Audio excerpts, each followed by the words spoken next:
नमस्कार साथियों, सत श्री अकाल, आदाब। साथियों, जैसा कि आप जानते हैं, कभी भी परोपकार का बदला व्यर्थ नहीं जाता है। अगर आपने किसी के साथ परोपकार किया है, अगर आपने किसी के साथ अच्छा व्यवहार किया है, तो उसका प्रतिफल आपको अवश्य मिलेगा। आज मैं आपको एक ऐसी ही घटना के बारे में बताता हूँ। किसी नगर में सजीवन नाम का एक ब्राह्मण रहता था। उसकी 2 बेटियां और 3 बेटे थे। उसके पास एक गाय भी थी, भरा पूरा परिवार था। आसपास के गांव में वो पंडिताई का कार्य करके अपने परिवार का पालन पोषण करता था। एक बार वर्षा ना होने के कारण गांव में अकाल पड़ गया।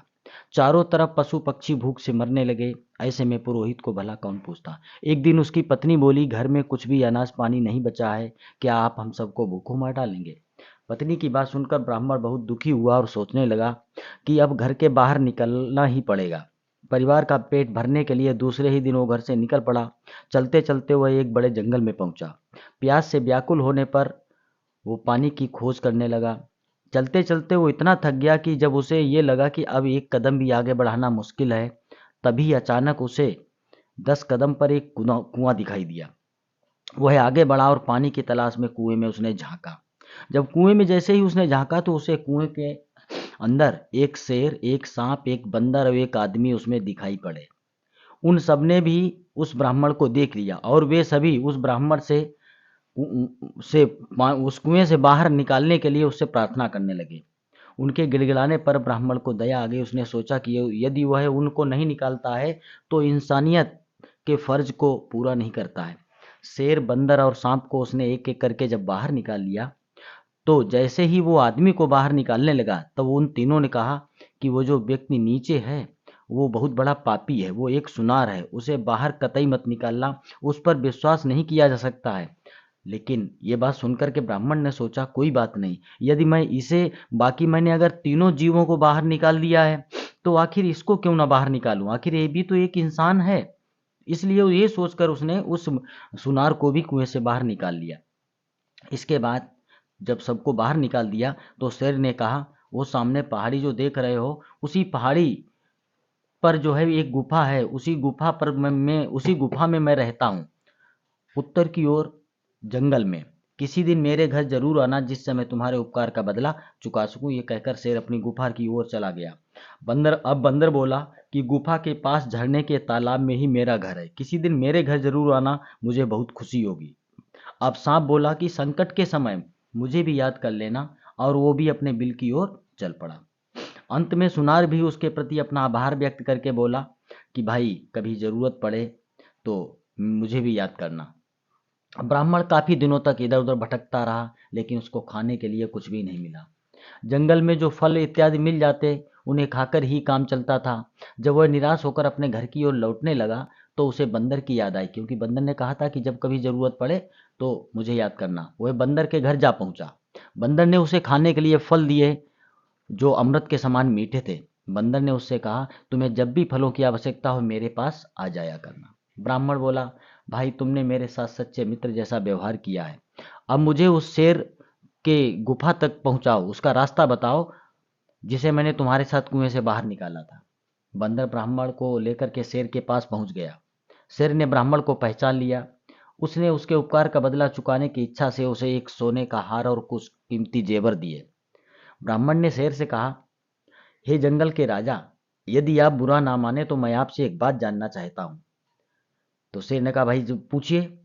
तो ब्राह्मण ने कहा, इतने कीमती जेवर आपके पास कहाँ से आए। शेर ने उत्तर दिया, एक राजकुमार जंगल में नदी के किनारे आया था। उसका घोड़ा कहीं भाग गया और वो अकेला पड़ गया। मैंने राजकुमार को अपना आहार बना लिया, क्योंकि उस दिन मुझे कोई शिकार नहीं मिला था। ये सब जेवर उसी राजकुमार के हैं। ब्राह्मण जेवर लेकर शेर की गुफा के बाहर आया और शहर की ओर चल पड़ा। रास्ते में उसके मन में विचार आया कि यदि मैं इन जेवरों को सुनार के पास ले जाऊं और उसे के पास बेचे इसको, तो उन सब के बदले अच्छे पैसे मिल जाएंगे, जिससे कि उसके परिवार का अच्छा भरण पोषण हो सकेगा, खाना पानी चल सकेगा। ये सोचकर सुनार घर अपने घर के लिए रवाना हो गया। सुनार ब्राह्मण को देखकर बहुत प्रसन्न हुआ। उसने गुरु भाव से ब्राह्मण के चरण धोए और उसे आसन पर बैठाया। जलपान कराया। फिर सुनार ने बड़ी नम्रतापूर्वक उससे पूछा, मैं आपकी क्या सेवा कर सकता हूँ? ब्राह्मण ने कहा, मेरे पास कुछ जेवरात हैं। ये कहकर उसने सारे जेवर उसके सामने रख दिए। कीमती जेवर देखकर सुनार एकदम आश्चर्यचकित रह गया। उसने कहा कि आखिर ये ब्राह्मण के पास इतने जेवर कहाँ से आए? उसने ब्राह्मण से चुपचाप उसके मन में अपने सोचा और उसने ब्राह्मण से कहा कि आप यहीं बैठिए, मैं जो है इन जेवरों के बदले जो है, आप मेरे पास इतना धन नहीं है कि मैं आपको दे सकूं, इनके बदले जो है मैं जाकर के आपके लिए जो है पैसा लेकर के आता हूँ। और वो सीधा राजा के पास पहुंचा। राजा ने जेवर पहचान लिए। राजा ने सुनार से पूछा, तुम्हें ये जेवर कहाँ से मिले? सुनार ने राजा को बता दिया कि जिस ब्राह्मण ने उसे ये जेवर दिए हैं वह उसके घर पर बैठा है। राजा को शक हुआ कि उसी ब्राह्मण ने राजकुमार को मारा होगा। ब्राह्मण को हथकड़ी पहना दी गई और उसे जेल में डाल दिया गया। ब्राह्मण बहुत दुखी हुआ। उसने जेल की कोठरी में बैठे ही बैठे उसी सांप को याद किया जिस सांप को उसने जो है उस दिन कुएं से बाहर निकाला था। तो जैसे ही उसने सांप को याद किया, सांप उसके पास आ गया। ब्राह्मण ने उससे कहा, भाई, पूरी घटना बताई उसने कि मेरे साथ ऐसा ऐसा हुआ और मुझे अगर जेल से बाहर निकाल सकते हो तो निकालिए, क्योंकि मैंने कोई अपराध नहीं किया है। सांप ने बोला, तुम चिंता मत करो, मैं तुम्हें जेल से बाहर निकालता हूं। और फिर सांप ने क्या किया, रानी को जो है जाकर के राजमहल में जाकर के रानी को काट लिया। और उसने रानी को काट लिया। इधर सांप ने उससे ब्राह्मण से कहा था कि देखिए, मैं जब रानी को काटूंगा तो उसका जहर जो है किसी भी झाड़ फूक वाले से नहीं उतरेगा और तुम किसी भी प्रकार से राजा के पास ये बात पहुंचा देना कि जो है तुम जो है जहर को उतार सकते हो। अगर तुमको जो है रानी के पास ले जाया जाए तो रानी को निश्चित रूप से जो है तुम जीवित कर सकते हो। ये कहकर सांप वहां से चला गया और महल में जाकर के उसने रानी को काट लिया। महल में कोहराम मच गया।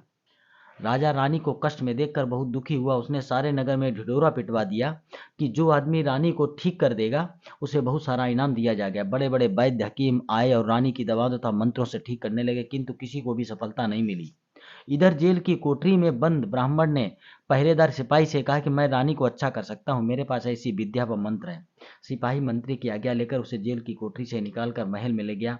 ब्राह्मण ने आंखें बंद की और सर्प देवता का स्मरण किया और जैसे ही उसने रानी को छुआ, रानी उठकर बैठ गई। ये देखकर सभी लोग चकित रह गए। राजा ने ब्राह्मण से अपने दुर्व्यवहार के लिए क्षमा याचना की तथा उससे पूछा कि आपको सोना कहाँ से मिला। ब्राह्मण ने सारी बात राजा को सच सच बता दी।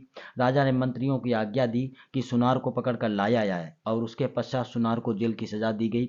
ब्राह्मण और उसके परिवार को राजा ने अपने महल में रख लिया। ब्राह्मण महल में पुरोहित का कार्य करने लगा। उसे ईमानदार होने तथा दूसरों की सहायता करने का फल अच्छा मिला। उसके तथा उसके परिवार के दिन बहुत खुशी से कटने लगे। तो इसीलिए दोस्तों कहा जाता है कि किसी की भी सहायता करना निरर्थक नहीं जाता। धन्यवाद।